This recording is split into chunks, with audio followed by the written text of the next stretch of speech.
میں نے تبو خالہ کی خواہش کو اس رات بنا سوچے سمجھے پورا کر دیا، بنا یہ سوچے کہ اس کا انجام کیا نکلے گا، تبو خالہ کے سر کیسی بدنامی کا صحرا سجے گا۔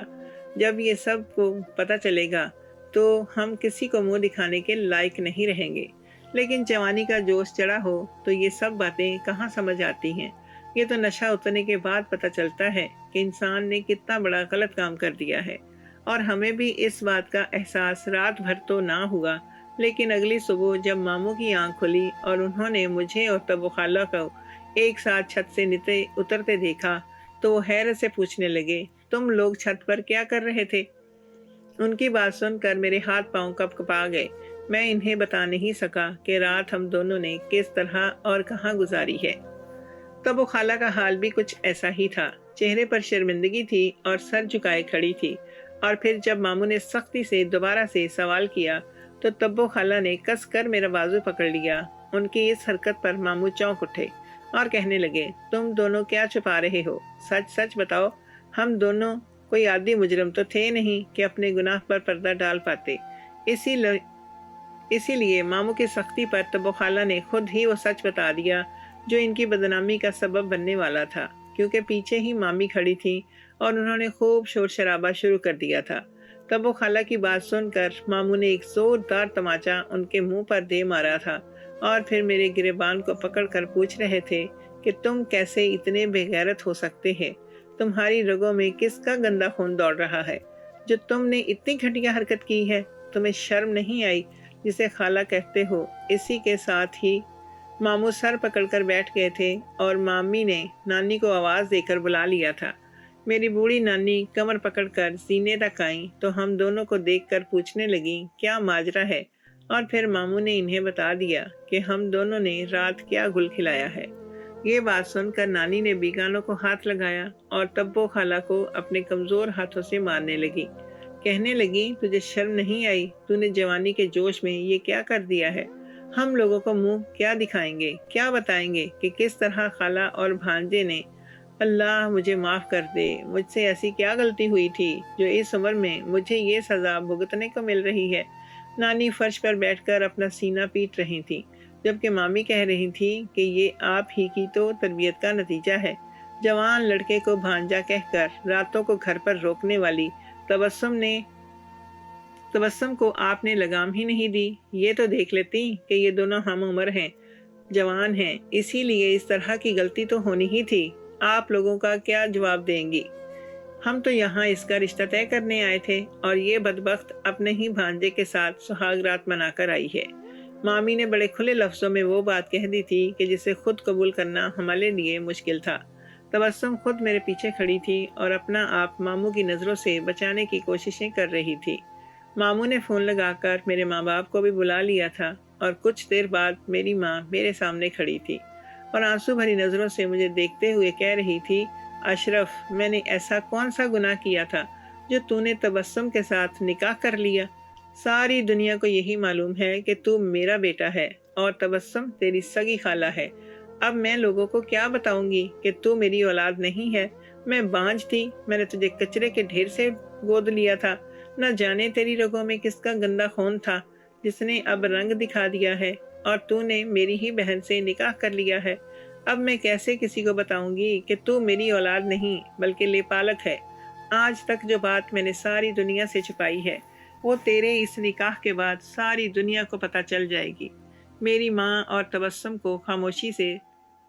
ماں بولی، تو تبسم کو خاموشی سے طلاق دے دے، یہ قصہ یہی ختم ہو جائے گا۔ اماں کی بات سن کر میں ان کے پیروں میں بیٹھ گیا۔ میں نے اماں سے کہا، ہم دونوں ایک دوسرے سے محبت کرتے ہیں، بھلے دنیا کو یہ بات معلوم نہ ہو، لیکن مجھے اور تبسم کو پتا ہے کہ ہم دونوں ایک دوسرے کے سگے خالہ بھانجے نہیں ہیں۔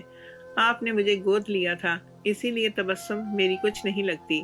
ہم دونوں کافی عرصے سے ایک دوسرے سے محبت کر رہے ہیں، اور اب جب آپ لوگ تبسم کا رشتہ کہیں اور طے کرنے جا رہے تھے تو مجھے یہی آسان لگا کہ میں اس کے ساتھ نکاح کر لوں۔ تبسم خود بھی کسی اور کے ساتھ شادی نہیں کرنا چاہتی تھی، اسی لیے کل رات ہم دونوں نے خاموشی سے جا کر اپنے دوست کے گھر نکاح کر لیا ہے۔